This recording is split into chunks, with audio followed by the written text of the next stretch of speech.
Alrighty, we are out of the gate. This is week one. Welcome to week one. So this is exciting, because we're coming to a close, but we're just starting out of the gate here. So as typical for first weeks in courses, as you know by now, because you're at the end, that there's can be a little bit of anxiety, like wow, there's a lot to do in this course, as it always seems like when you look at this the syllabi, but.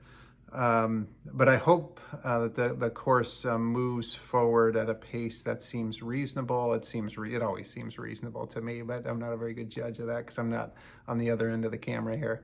Let me know if if things seem a little wonky as you're kind of working your way through this. But the purpose of week one, as I talked a little bit about in the introduction video, is for you to go through the JS case. And so what that looks like for you, as you will see if you haven't looked at it already, so JS is a primordial case. As I explained in the introduction video, primordial meaning that JS doesn't have risk factors.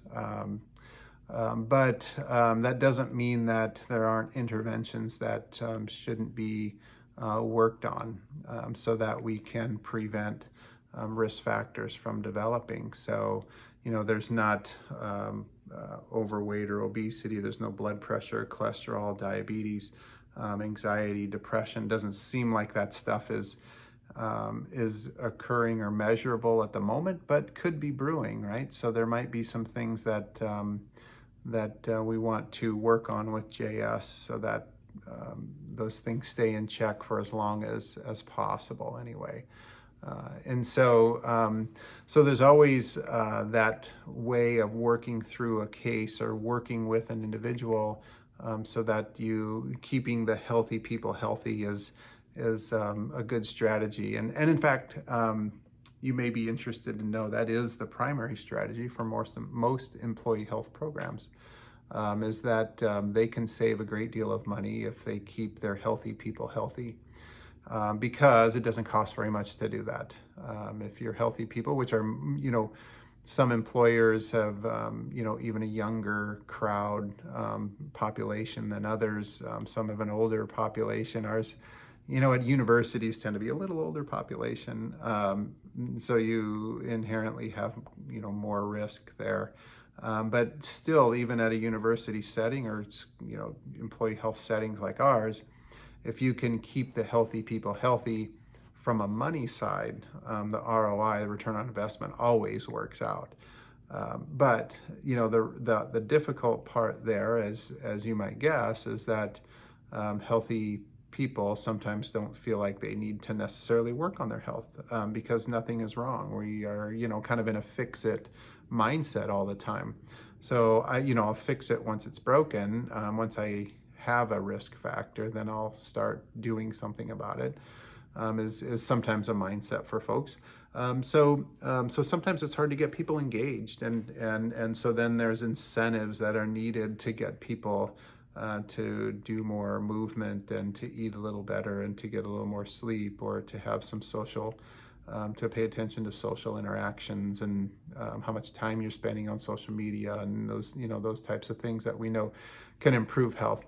But getting the attention of people, particularly at a younger age, is sometimes very challenging. But so a case like JS on the surface may seem to be very easy, right? Because we can easily go to the guidelines and say, okay, what do they say about what JS needs to do for exercise to meet the guidelines, and how much fruits and vegetables does JS need to eat, to meet the recommendations, and amount of sleep and so forth. So those things are always, when you're working with a client or patient or doing a case study like this, those are the easy things. The pieces where you can say, well, if maybe say JS had high blood pressure, that, the blood pressure is here and it needs to go to here. And then, we'll do these things to get it there. That's actually the easy part of all of this, is just to look at the science. And I say, as I like to, refer to it as the recipe to manage chronic disease. Following the recipe and reading the recipe, that's the easy part. Understanding the recipe, that's the easy part. It's the implementation part that is most difficult. And as you might guess, that shouldn't be any surprise, hopefully by now in the program, that actually creating something that JS is going to engage with for a long time, and be interested in and have success with, persistence in the program is your goal, and that it is the hardest part of it. And that's always the case. That's always the case. The science is the easy part. It's the, behavior, that's the hard part. And if you're a parent, you know what I'm saying, because that's, saying what the rules are, that's always the easy part. But the implementation and the follow through and the actions to get there, that's the hard part. And so it's no different when working in a lifestyle medicine case and working through the behavior part of it. So JS will logistically be easy for you to be able, should be easy for you to complete and fill out. And as I mentioned in the introduction video, JS is just a warm-up for you. So it's just to kind of get in the rhythm of using the worksheet again and what that looks like. And again, as I mentioned in the introduction video, this is just one way of doing that. A lot of students I know don't like the worksheet, and that's totally fine. Or don't like parts of it, but some parts are okay. Totally okay. We're going to use the worksheet for the assignment, but it doesn't mean that you have to use it, beyond. But certainly if you feel like it's a good tool for you, I highly encourage you to use it in a way that makes sense. If parts of it, take it apart, put it together in a different way, different language, add pieces, take away pieces, whatever makes sense for you, you're free to do that with that tool, beyond this course and this program. Just go ahead and use it as you see fit. So it is, as we've talked about before, a tool, and it should be looked at as a tool and limited in scope as a tool. Just because you've developed this fantastic tool doesn't mean that that's your primary. The person is always the primary. The tool is just, that object that helps you get down the road a little bit.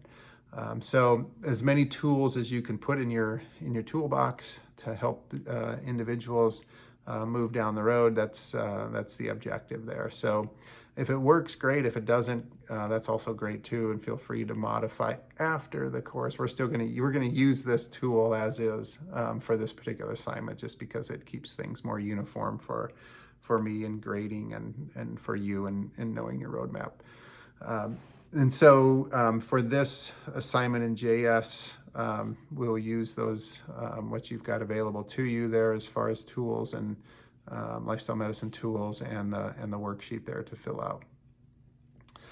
So then we will, as I said, this is a warm up, because what I would like for you to do is just get in the mode of thinking then about, a case and using the tools. And then you get the opportunity then in week 3 to submit your own case study. So what I would like for you to do as you're going through, I think it might be helpful, anyway, I guess just say it like that, is starting to think about, okay, if I'm, when I'm designing a case study, what's it going to look like?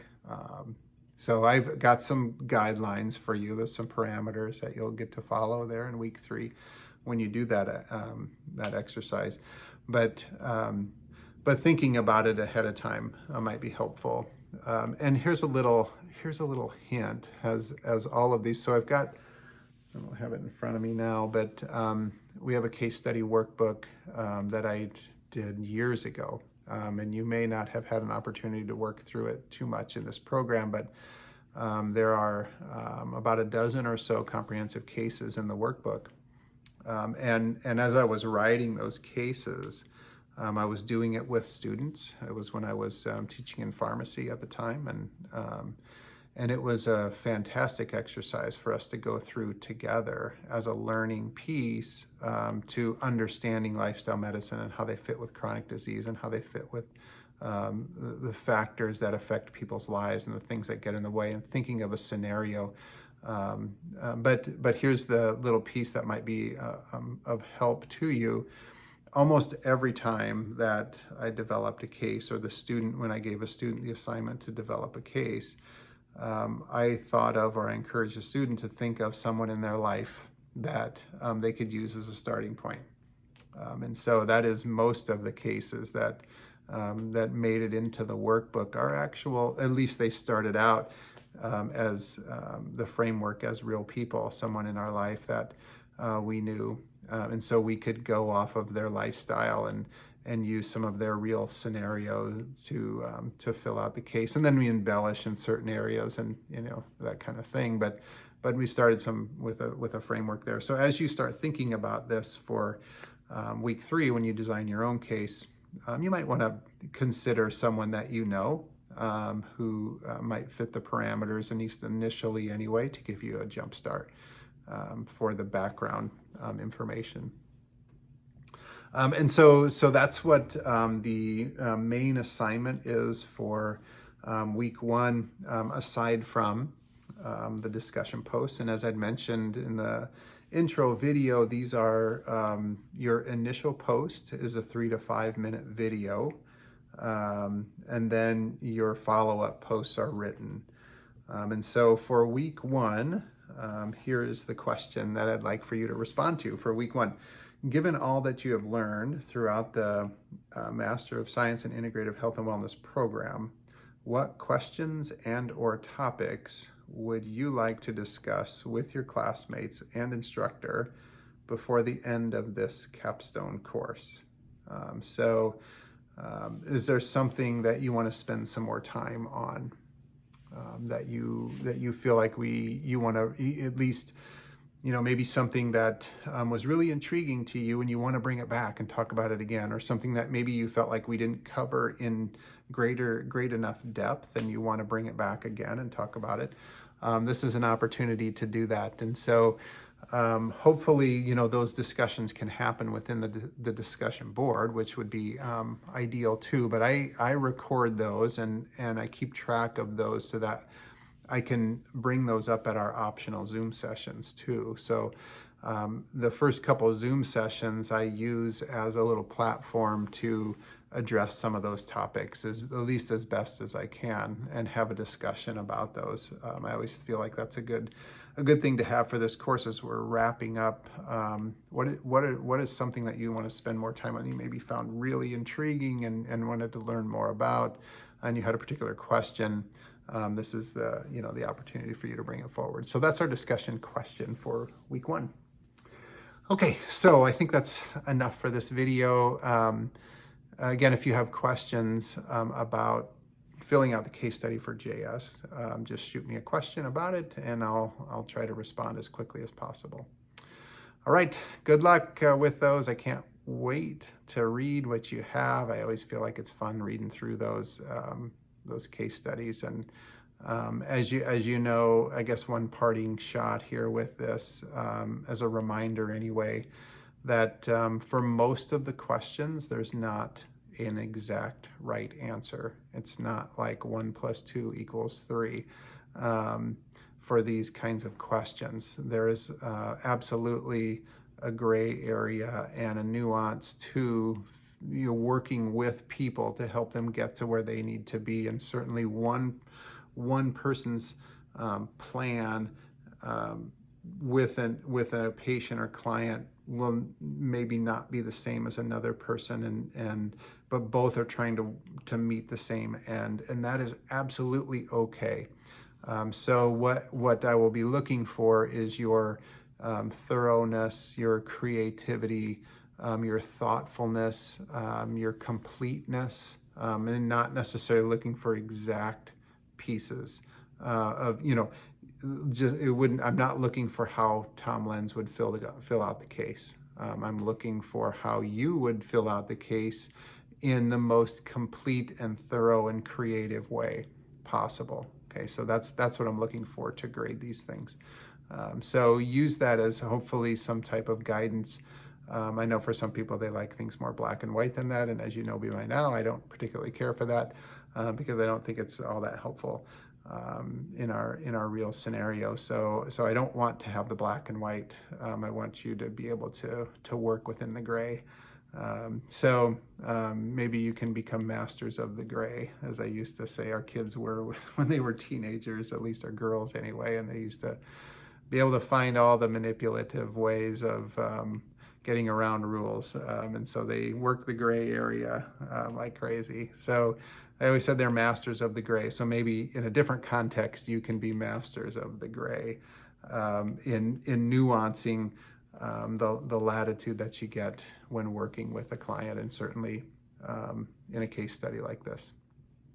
All right, so good luck with that, and I look forward to seeing them. If you have any questions, just let me know. See ya.